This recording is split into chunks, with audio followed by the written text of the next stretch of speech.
Bismillahirrahmanirrahim. Alhamdulillah alamin.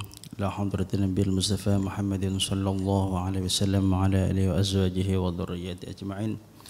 Wa ila jamil ulama amilin wa syahid syarihin wa ila jamil awla usjami sultan Syekh Abdul Qadir Al-Jilani wa syabil Syan Syadili wa syabi Yazid Al-Bistami al-Qari wa hujjatul Islam Abu Hamid Al-Ghazali wa Syekh Ahmad At-Tijani wa Syekh Ahmad Ar-Rifai Syekh Ahmad Al-Badi Abu Hurairah Al-Qarni وخصوصا إلى جميع مذاهب الأربعة وإمام في العقيدة وإمام في الحديث وإلى جميع المؤلفين محدثين مفسرين مصنفين وإلى جميع مشايخنا وشيخنا رسول الله صلى الله عليه وسلم جميعنا في معهدنا الصديق أولا وآخرا وجميع مشايخنا في معهدنا أولا وآخرا وإلى جميع المسلمين والمسلمات والمؤمنين والمؤمنات سيدنا وجدادنا ووصلنا إلى جميع من بنى وعمر هذا المسجد الروضة وغفر الله ذنوبهم وكفنا سيئاتهم وتقبل حسناتهم وأن الله عند رجاتهم في الجنة يهدى علينا من بركاتهم وأسرارهم وأنوارهم وعلومهم ورضوانهم ونفحاتهم في الدين والدنيا والآخرة لنا ولهم الفاتحة. أعوذ بالله من الشيطان الرجيم. بسم الله الرحمن الرحيم. الحمد لله رب العالمين الرحمن الرحيم مالك يوم الدين إياك نعبد وإياك نستعين اهدنا الصراط المستقيم صراط الذين أنعمت عليهم غير المغضوب عليهم ولا الضالين آمين. بسم الله الرحمن الرحيم. الحمد لله رب العالمين. Allahumma salli wa sallim barik ala sayyidina Muhammadin wa ala ali sayyidina Muhammad amma ba'da. Para jamaah salat maghrib jamaah Masjid Ar-Raudhah yang dimuliakan Allah, wabil khusus seluruh jajaran takmir Masjid Ar-Raudhah, semoga kita semua senantiasa dirahmati oleh Allah Subhanahu wa taala. Sesuai dengan tema yang sudah disampaikan tadi, bahwasanya pada hari ini kita akan membahas tentang kajian seputar nasionalisme dalam pandangan Islam. Ini sebenarnya baru kemarin malam ya ada ide nasionalisme. Ini apa yang paling bagus sesuai dengan tema kita.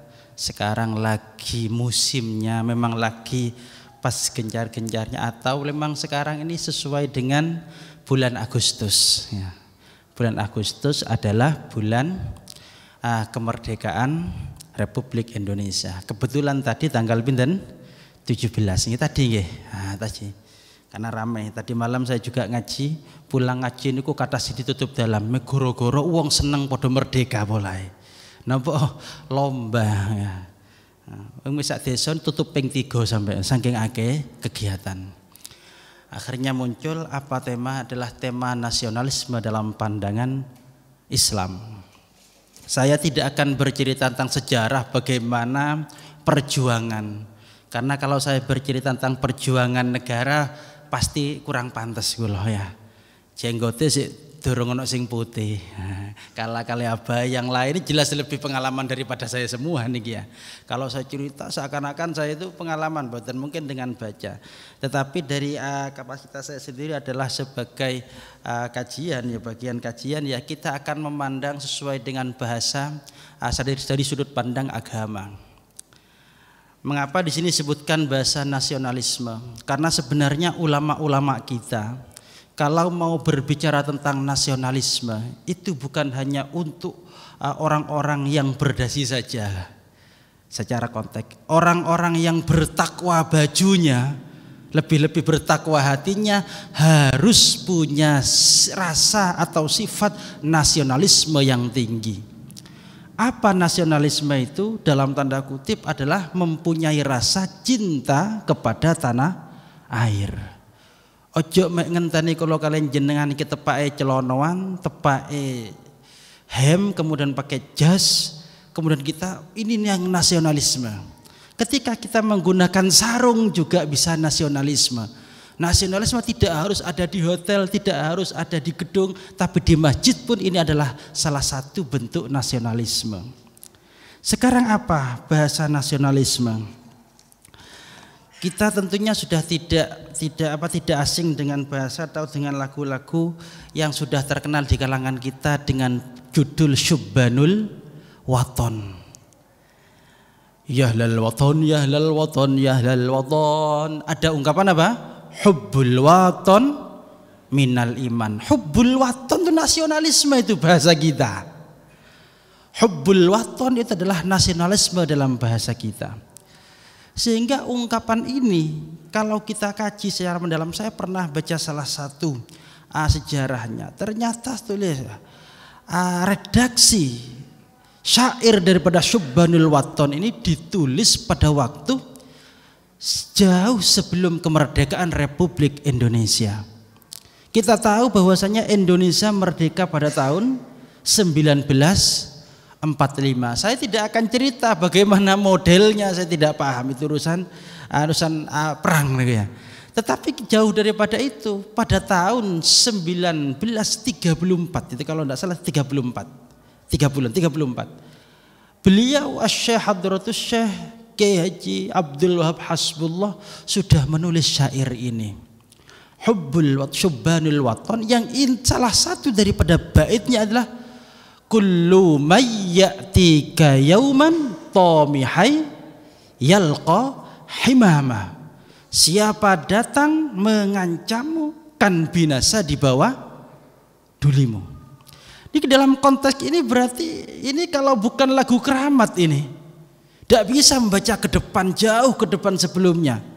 Berapa? Lebih dari 10 tahun sebelum kemerdekaan Republik Indonesia. Tetapi beliau sudah bisa membaca siapa yang menghancurkan negara. Suatu saat pasti akan hancur. Mungkin pada waktu sulit kita memprediksi apakah kita bisa merdeka atau tidak.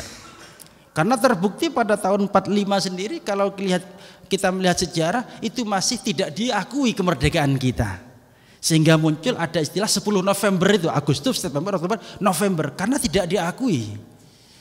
Menurut orang-orang barat ngiri kalau nggak ngerti ya. Ini kalau kita melihat bahasa ini seakan sangat sulit kemerdekaan diraih oleh orang Indonesia. Sekarang pertanyaannya, kalau dari beliau sendiri, ulama-ulama kita asli made in Indonesia mengatakan berani dengan bahasa hubbul watan minal iman, cinta tanah air, nasionalisme adalah bagian daripada iman. Sekarang pertanyaannya, adakah dalil yang menuntun atau menunjukkan bahwasanya memang cinta tanah air adalah bagian daripada perkara yang diperintahkan dalam agama? Jadi dalam bahasa kita, apakah nasionalisme, cinta terhadap tanah air ini memang diperintahkan dalam agama? Artinya ada dalam ajaran agama? Ada jawabannya. Kemudian yang kedua ada dua tulisan sebenarnya, saya tidak punya yang satu ya. Ada tulisan Muhammad Hashim Asy'ari Wadhi'atul Labisnati Istiqlali Indonesia. Itu saya punya kitabnya. Ketelesut tidak saya cari tadi. Saya cari nggak ketemu, tapi sudah pernah saya baca. Tapi ada juga Ki Ahmad Dahlan Wadhi'atul Labisnati Istiqlali Indonesia. Ada dua. Berarti dua ulama ini yang diakui oleh negara sebagai pahlawan nasional. Mereka berdua adalah salah satu peletak batu atau pondasi batu pertama kemerdekaan Republik Indonesia. Sekarang kalau kita membahasakan bahasa nasionalisme, apakah nasionalisme ini perlu ada atau bagaimana? Di sini akan saya bacakan, ada salah satu redaksi yang berbunyi di dalam konteks cinta tanah air.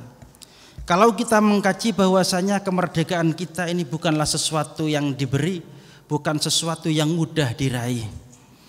Makanya sebelum saya nyampe kepada materi, saya itu jujur kalau nyanyi dua lagu ini saya pasti serius seakan-akan baca sesuatu yang begitu istimewa. Satu lagu Indonesia Raya, yang kedua Syubbanul Waton. Mboten guyon. Indonesia.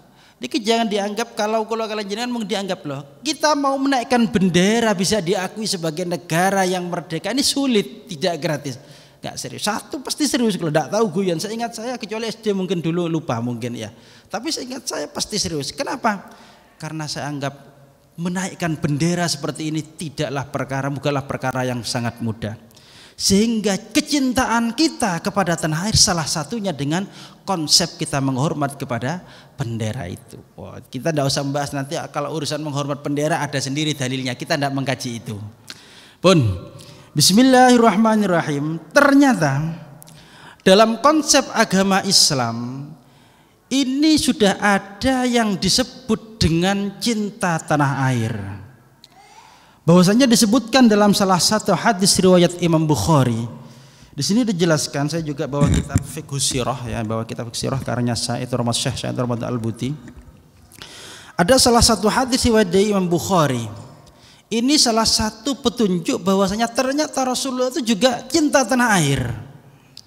Disebutkan dalam salah satu redaksi hadis riwayat Bukhari, kana idza qadima min safarin fanadhara ila judranil Madinah aw dha'a rahilatahu wa in kana ala dabatin harrakaha min hubbiha, rawahul Bukhari sahih. Ketika baginda Nabi Muhammad sallallahu alaihi wasallam pulang dari bepergian, datang jauh beliau ya. Ketika beliau keluar dari kota Madinah, jauh dari kota Madinah, kemudian ketika beliau kembali dan melihat tembok batas daripada kota Madinah, kalau dalam bahasa kita mungkin sekarang ini gapura, ada batas dari kota Madinah, kelihatan Rasulullah sallallahu alaihi wasallam dari jauh ketika beliau pulang daripada bepergian. Apa yang dilakukan oleh beliau? Audha'a rahilatahu, maka Rasulullah sallallahu alaihi wasallam mempercepat laju ontanya jika beliau menaiki onta. Umpama naik jaran, dibanterno jarane kudanya. Saking banter, saking cinta, kangen Kanjeng Nabi. Wa in kana ala dabatin harrakaha min hubbiha, maka ketika beliau itu tidak naik kendaraan, beliau percepat jalannya. Ketika naik kendaraan, maka dipercepat juga kendaraannya supaya cepat nyampai kepada Madinah. Ternyata dari konteks hadis niki, ini bukan saya yang mengomentari. Seorang tokoh hadis yang sudah diakui dunia. Beliau adalah Al-Imam Asy-Syekhul Hafidz Ibnu Hajar Al-Asqalani, pengarang kitab Fathul Bari atau yang kita kenal adalah Bulughul Maram. Ini mengomentari hadis ini bagaimana kata beliau. Wa fil hadis tadi tentang Rasulullah bagaimana ketika melihat batas atau batas pagar kota Madinah atau gapura. Apa? Wa fil hadis dalalatun ala fadlil Madinah. Hadis ini menunjukkan bahwasanya di dalam kota Madinah atau kota Madinah itu punya keutamaan, punya keistimewaan. Apakah sampai di situ? Tidak. Wa ala masyru'iyati hubbil watan wal hanini ilaihi. Dan juga dari hadis ini menunjukkan sebagai dalalah argumentasi bahwasanya kita disyariatkannya mencintai tanah air serta selalu merindukannya. Ini wa'ala masyru'iyati hubbil watan. Dari hadis ini yang komentar ini bukan acak-acak nih ya. Yang komentar Ibnu Hajar Al-Asqalani Fathul Bari daripada kitab Sahih Bukhari, Syarah Sahih Bukhari. Beliau menjelaskan dalalah ala fadlil Madinah wa ala masyru'iyati hubbil watan wal hanini ilaihi. Ternyata hadis ini menunjukkan bahwasanya orang itu harus senantiasa mencintai tanah airnya. Loh, Kanjeng Nabi itu kan lahirnya di Makkah, kok malah menjelaskan Madinah? Mumpung jenengan durung takon ya niki tiru Imam Ghazali. Imam Ghazali itu punya kelebihan. Setiap kitabnya Imam Ghazali itu biasanya mulai kitab yang kecil yang besar itu biasanya ada fa in qulta qultu atau qulta qultu. Kalau kamu tanya saya jawab. Sebelum jenengan tanya beliau sudah tanya dulu. Ini kehebatannya Imam Ghazali. Contoh saja lihat dalam kitab Minhajul Abidin. Saya karena ngaji hari tahun ini ngaji Minhajul Abidin ya. Atau dalam kitab Ihya, saya memang tidak baca kitab Ihya ya, belum mulai nikah saya belum pernah baca kitab Ihya, kegeden ya, nggak kuat nyonggoy ya. Tapi saya pernah ngaji dalam kitab Ihya, fa in qulta qultu, ketika kamu tanya maka saya jawab, padahal kita tidak tanya ya. Ini saya coba. Kalau jenengan tanya, loh, itu kan Madinah. Rasulullah mencintai mana tanah kelahiran Kanjeng Nabi? Tanah kelahiran Kanjeng Nabi Makkah. Dan dari ini juga ada hadisnya. Ternyata Rasulullah Shallallahu Alaihi Wasallam juga mencintai kota Makkah. Disebutkan dalam salah satu riwayat bahwasanya di sini ada, ini sudah terangkum sebenarnya, sudah dalam diputuskan ya. Bismillahirrahmanirrahim. Lamma kharaja minal ghar muhajiran ilal Madinah sara ila ghairi taqil mukhalafat talab.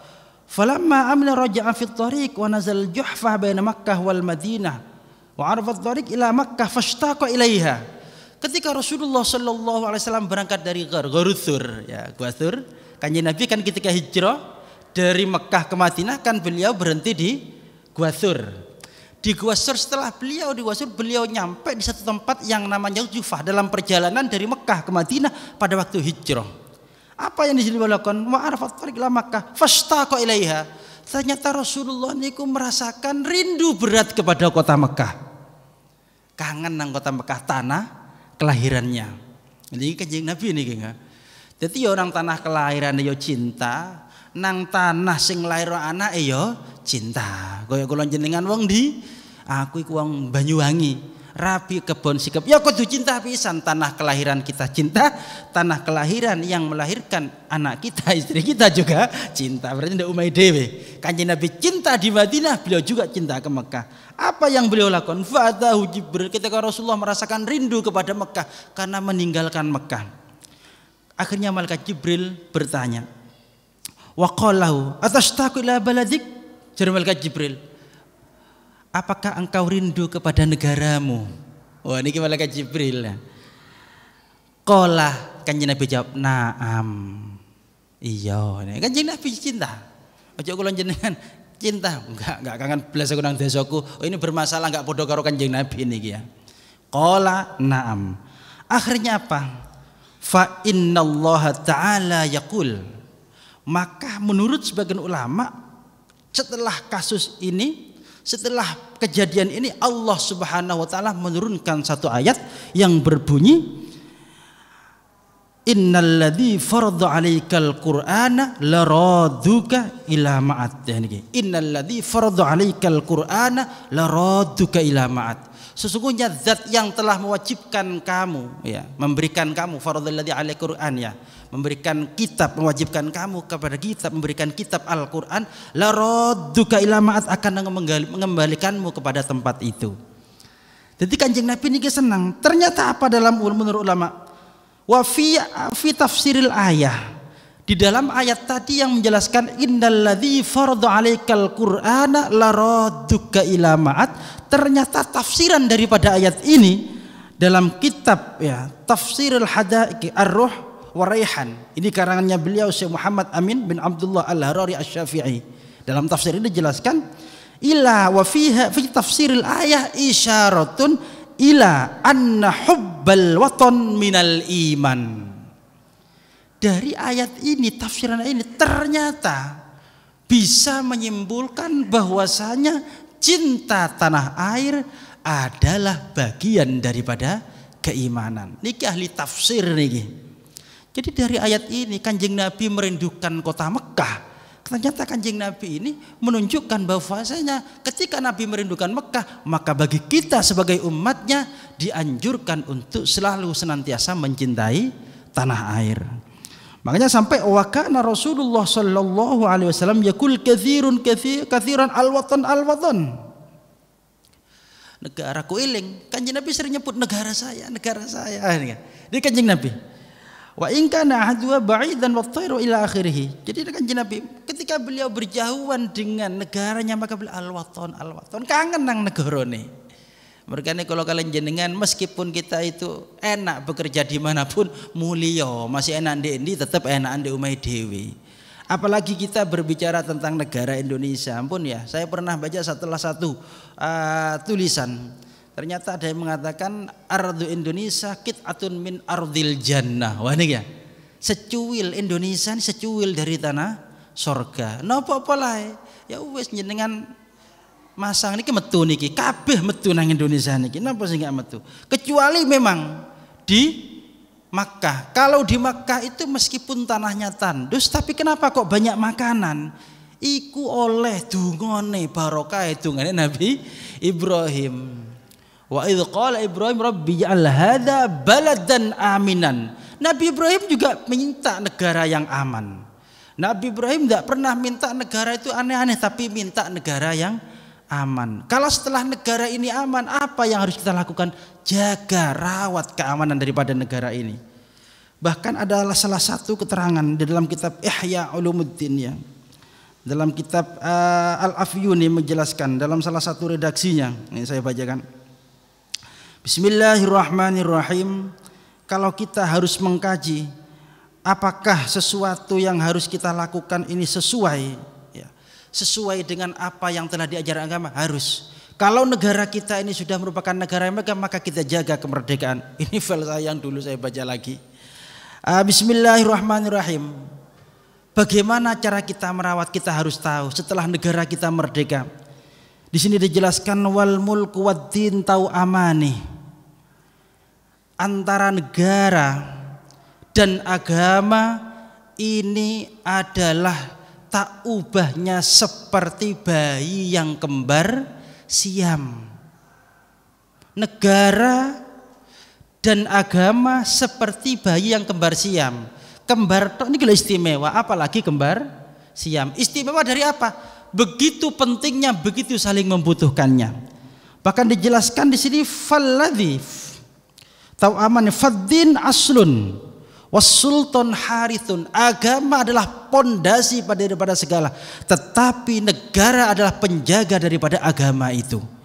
Maka di sini dijelaskan wa mala aslalahu famahdumun wa mala harithalahu fadha'iun. Ketika sesuatu itu tidak ada pondasi yang kuat, maka di sana akan hancur, akan roboh. Kemudian ketika sesuatu tersebut tidak ada yang menjaga, maka sesuatu itu akan sia-sia. Artinya apa? Kalau negara dan agama, negara yang sudah merdeka, kemudian dalamnya terdapat agama, ini tidak bisa disatukan, ini maka akan sulit. Sudah dijelaskan tadi, agama tanpa negara, maka sulit bagi kita untuk mengamalkan setiap amaliyah kita. Buktikan saja di Timur Tengah. Bagaimana orang sholat di Palestina lek Ramadan, terawih mboten saged. Kenapa? Dijaga. Kalau negaranya konflik, sangat sulit untuk melaksanakan apa yang telah Allah perintahkan, menjalankan perintah-perintah atau menjauhi larangan Allah Subhanahu wa taala. Kenapa? Karena tidak ada negara. Kita tidak bebas melakukan sesuatu. Kemudian kalau kita misalkan ada negara tapi tidak ada agama, maka frontal, brutal. Negara tidak ada tatanan yang bagus, maka negara itu pasti akan rusak. Kenapa? Tidak ada pengatur.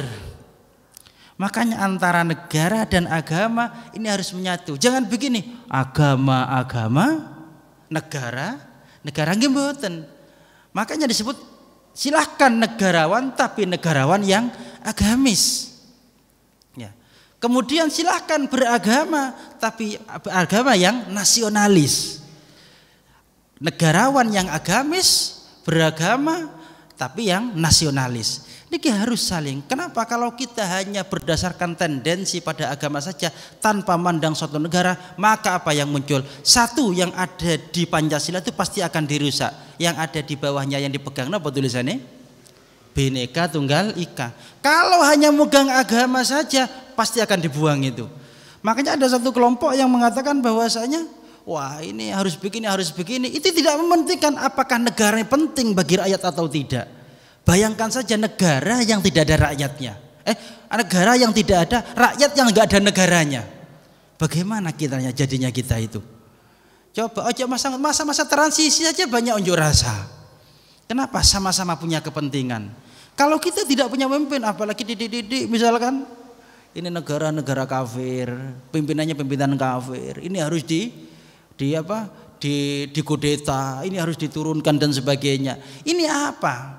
Kalau hanya tidak kenal sejarah, tidak pernah ikut memperjuangkan kemerdekaan, ujuk-ujuk datang mau meruntuhkan pemimpin yang ada, ini kan anggaplah bangun tidur ya. Mau dianggap pahlawan kesiangan ya tidak pantas, kesiangan saja, tidak usah pahlawan itu. Ini ada kelompok alhamdulillah kemarin sudah digagalkan, tapi jangan lupa wadahnya dibuang, pemikirannya masih berkeliaran di mana-mana. Wadahnya ini dilarang, tapi berkeliaran di mana-mana, bahkan lebih bahaya karena menjadi benalu di sini, benalu di sini, benalu di sini. Yang penting satu, setiap satu apapun kelompok yang bisa membahayakan kepada keutuhan NKRI, ini pasti tanda-tandanya adalah orang yang tidak punya rasa nasionalisme akan meruntuhkan negara kita. Dan ini sudah jelas tidak sesuai dengan apa yang diajarkan oleh baginda Nabi Muhammad SAW. Maka dalam konteks ini al-intima ilal watan yuhibbu ayyakunu fi idharil huffat anil hawiyah. Kalau kita memang mengaku cinta kepada tanah air kita, maka jaga tanah air kita. Bahkan disebutkan oleh beliau Asy-Syaikh Sa'id Ramadan Al-Budi. Beliau menyebutkan awalan inna anna daulatan la yumkinu an tanhadha wa taqum illa asasin min wahdatil ummah wa tasanutiha. Kemajuan suatu negara tidak akan mungkin bangkit, tidak akan mungkin bangkit makmur, tidak akan mungkin jaya illa ala asasin, kecuali atas dukungan-dukungan kita semua, min wahdatil ummah wa tasanutiha. Semua harus bersatu. Lah niki dalilnya Bhinneka Tunggal Ika ini ya. Ini dalam fikih sirah nih ya. Jadi dalilnya Tunggal Ika. Jadi tidak bisa kalau yang satu pengen seperti ini, yang satu seperti ini, tidak kira maju pasti.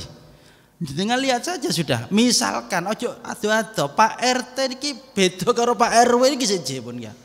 Situ pengen lomba Agustusan joget, situ pengen lomba tilawah, iki pasti repot iki. Akhirnya kok situ joget, situ ayo apa lek separuh-separuh misalkan joget dikit terus tilawah. Iki lumayan nenten ya. Terus istighosah bareng-bareng lumayan ya. Artinya apa? Harus illa ala asasin min wahdatil insan. Satu persatu wahdatil ummah, satu persatu daripada kita harus menjaga ini. Tidak bisa hanya satu-satu saja, nggak bisa. Wala yumkinu likullin minal wahdah wa ayyutimma bi ghairi amil ta'akhi wal mahabbah al mutabadilah. Persatuan itu menjadikan majunya suatu bangsa itu tidak akan mungkin terjadi kalau kita tidak punya rasa ukhuwah yang tinggi, rasa cinta kepada sesama sebangsa tanah air yang tinggi. Makanya tidak salah kalau salah satu ulama kita pencetus daripada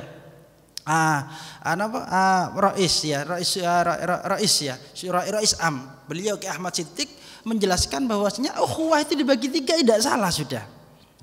Pas meskipun kalau dikaji apakah ini ada dalam konteks agama, secara kesatuan memang tidak ada, tapi ketika dicarikan satu persatu daripada dalilnya ada. Beliau sudah menjelaskan bahwasanya ada istilah satu ukhuwah Islamiyah, seakidah podo Islami. Wah, berarti kalau sekarang selain akidah kita beda Islam, bagaimana? Apakah harus kita pukul? Kalau tidak sama Islam, apakah harus kita marahi? Tidak, beliau masih membagi lagi pada ukhuwah yang kedua, disebut dengan ukhuwah watoniyah. Saudara sebangsa setanah air. Selama masih sebangsa setanah air, ojo digebui. Opo mane disalah-salahno.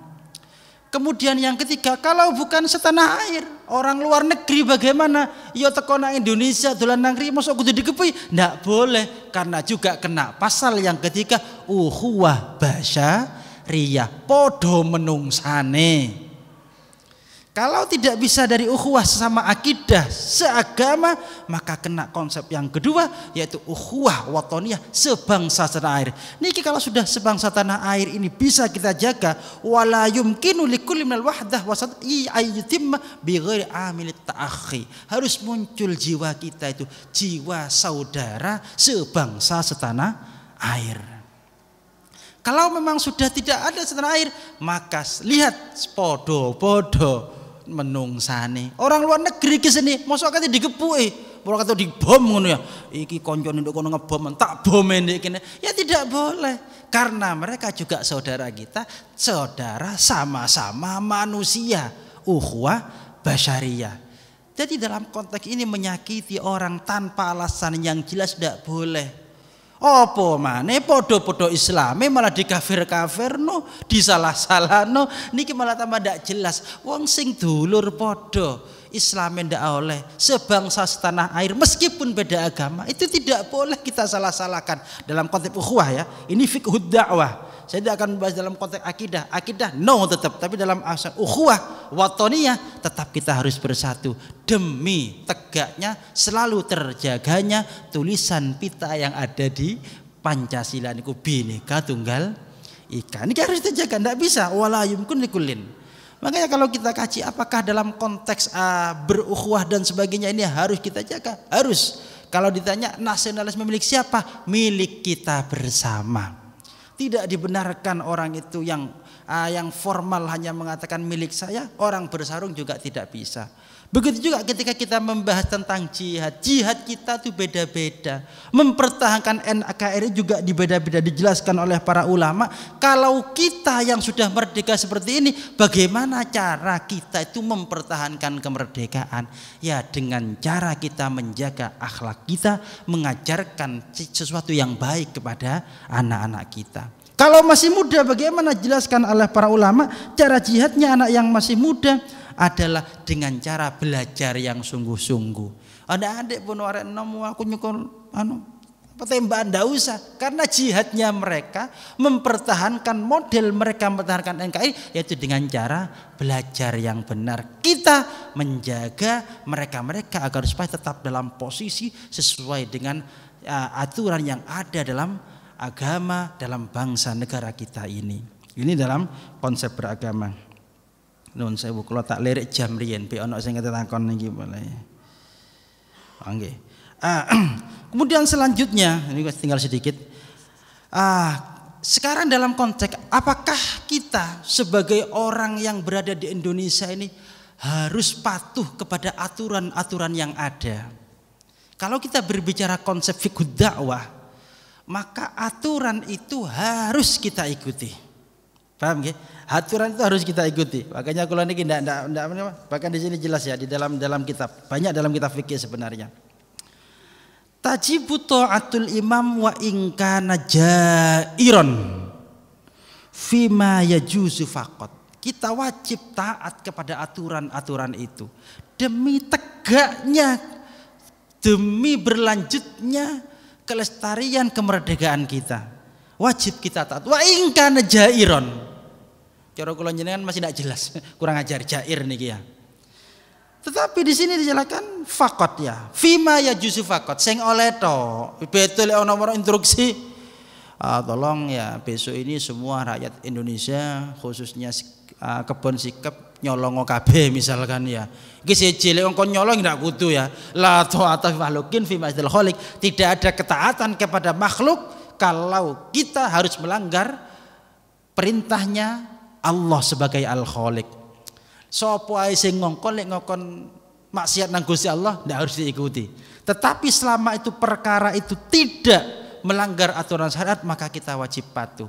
Banyak contoh-contoh. Kalau dalam kitab fikih sangat banyak. Apa misalkan di dalam kitab bab salat istisqa. Salat istisqa itu biasanya kalau orang keluar mau salat kan dianjurkan sunnah berpuasa. Sunnah berpuasa. Ternyata imam pemerintah menganjurkan besok puasa. Wajib puasa itu. Puasa sunnah itu kalau diperintahkan dalam konteks untuk mendatangkan kemaslahatan yang umum, maka puasa itu wajib dilakukan. Kenapa? Karena kewajiban kita perintah. Kalau perintah sunnah bisa menjadi wajib ketika diperintahkan oleh pimpinan. Kenapa? Saking repotnya dari pimpinan. Makanya tidak salah kalau ada dawuh yang menjelaskan uang sing didadekno pemerintah itu ketika diberi kekuasaan, diberi amanah untuk sebuah rakyat memimpin kelompok, maka kata Rasulullah faqad dzubiha bi ghairi sikin, maka tak ubahnya mereka itu telah disembelih tidak menggunakan pedang. Ledek belembek pedang samurai kan aja gelis mati. Ledek belembek seng kira-kira yo napa? Loro ta mboten. Iki lek wong dikek pimpinan cuma masalah sekarang iki kok pilih saya iki mbok kula ndak ngerti lek sing ngoten ya. Padahal pada hakikatnya kalau diberi amanah itu nyatanya pada faqad dzubiha bi ghairi sikin. Padha karo disembelih kelawan liyane lading, pedang. Belembek pring kapan matine siksa abote amanah. Sehingga ketika melihat beratnya amanah menjadi seorang pimpinan, maka wajib kita sebagai pengikutnya rakyatnya taat meskipun wa in kana jairon, meskipun kurang ajar, selama perintahnya tidak melanggar aturan syariat. Ojo dangdutan misalkan ya, awake dhewe joget, tapi tetap kudu nurut kula kalian jenengan. Kenapa? Karena konsepnya seperti ini, beratnya menjadi pimpinan. Niki maaf ya, ini dalam konteks madzhab sepakat semuanya. Makanya ya juzu min amrihi wa nahyihi li khabrin isma'u wa ati'u. Ada hadis, wa in amara alaikum abdun habasyiyun ya ila akhir wa khamil akhiri. Jadi patuhlah kalian, dengarkan apa perintah mereka-mereka pimpinan, patuhilah mereka-mereka.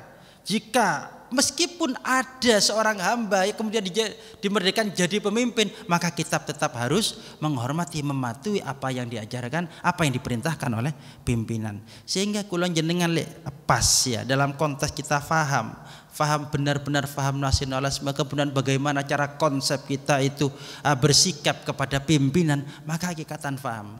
Kadang-kadang nun sewu ada orang tua yang acuh tak acuh, misalkan kelompok A ini begitu mendukung. Ketika ada undang-undang yang aneh misalkan kayak sini koyok endukung, sini pas pokok enggak.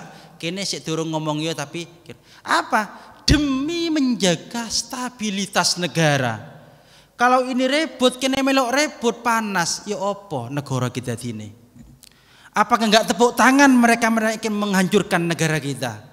Makanya kadang-kadang ada satu kelompok itu kadang-kadang mesti diam saja demi menjaga stabilitas. Lo ngono kadang dirasani kadang-kadang.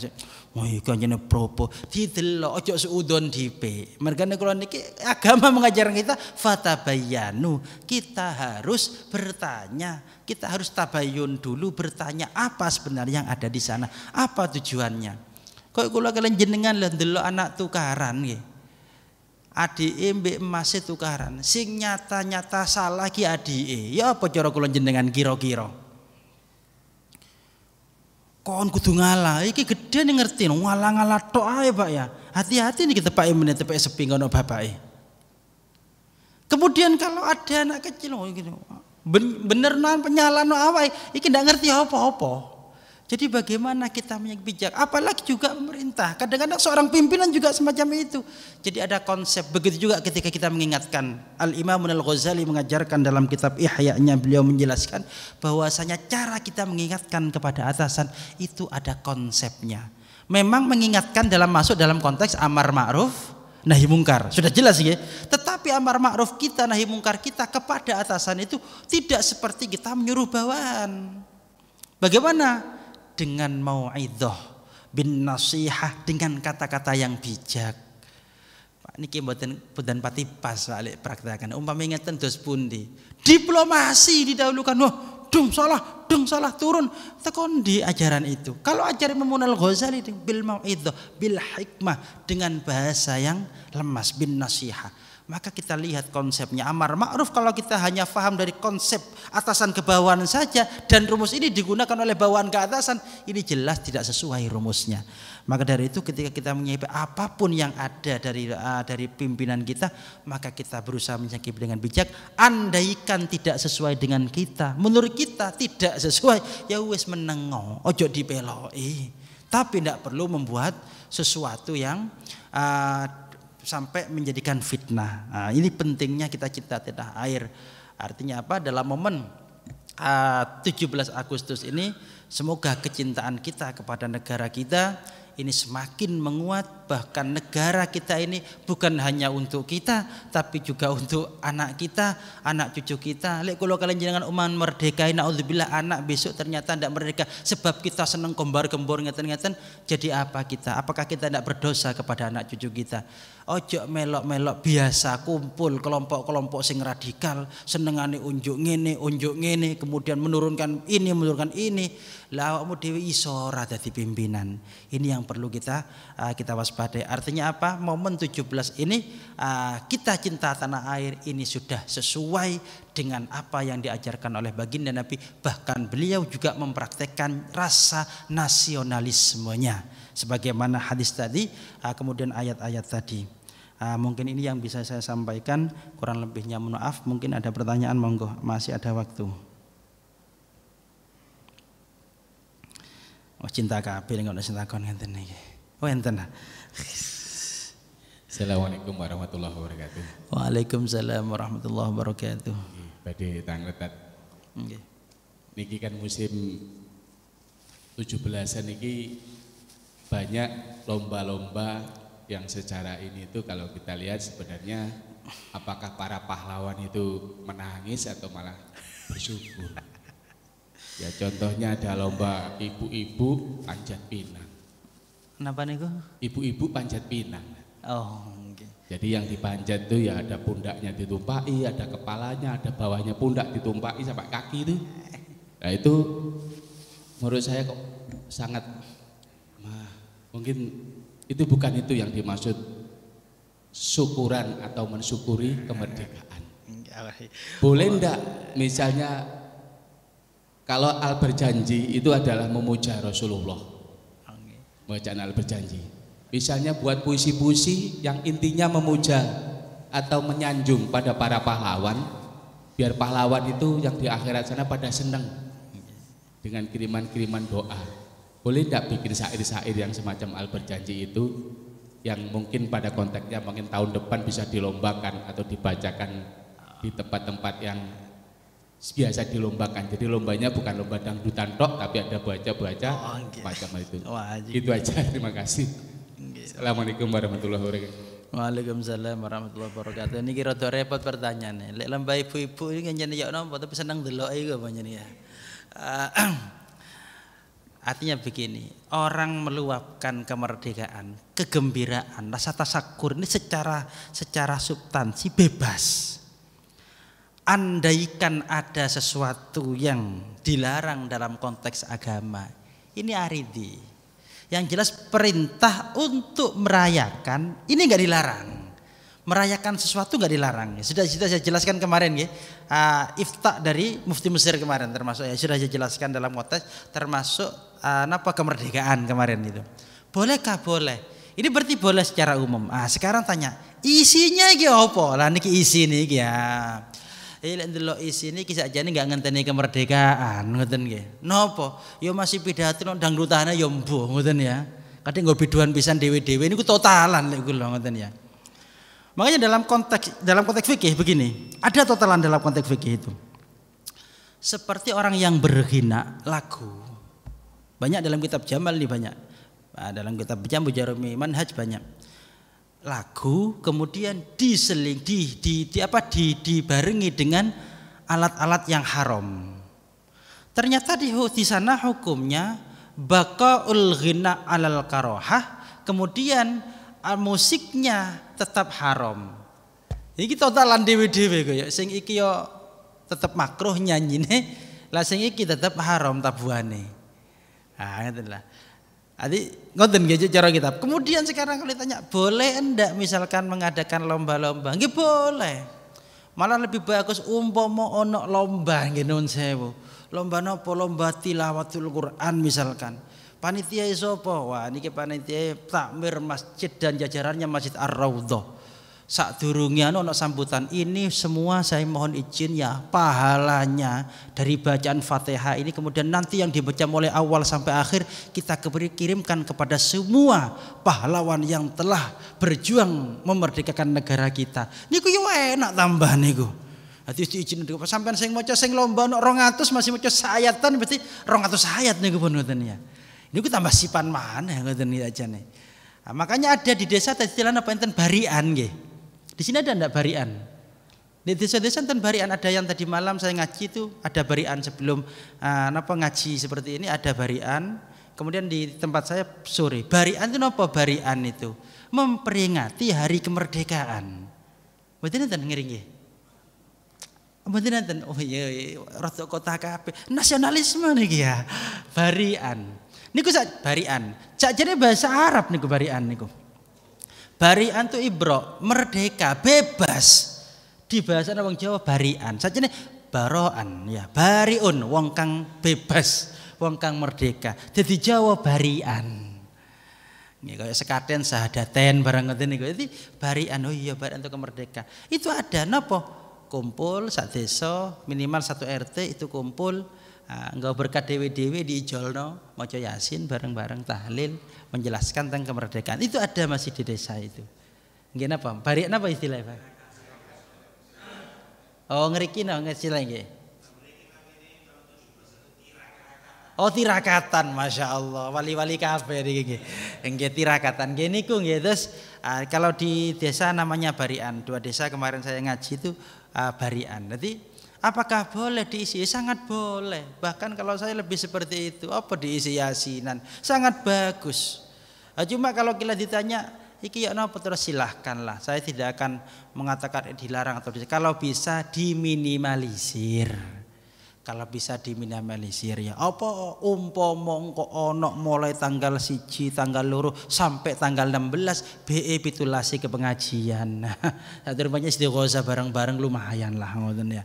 Artinya saya tidak akan pernah mendukung lomba joget, tidak akan pernah ya. Masih apa kalau nak dukung ngoten ya.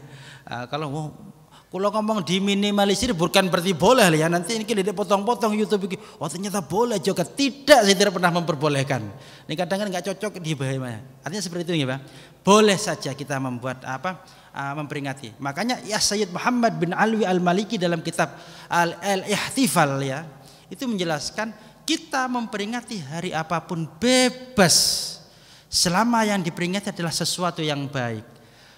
Terus konsep memperingatinya bagaimana modelnya, kata beliau Sayyid Muhammad bin Alwi Al-Maliki, diserahkan pada jenengan masing-masing.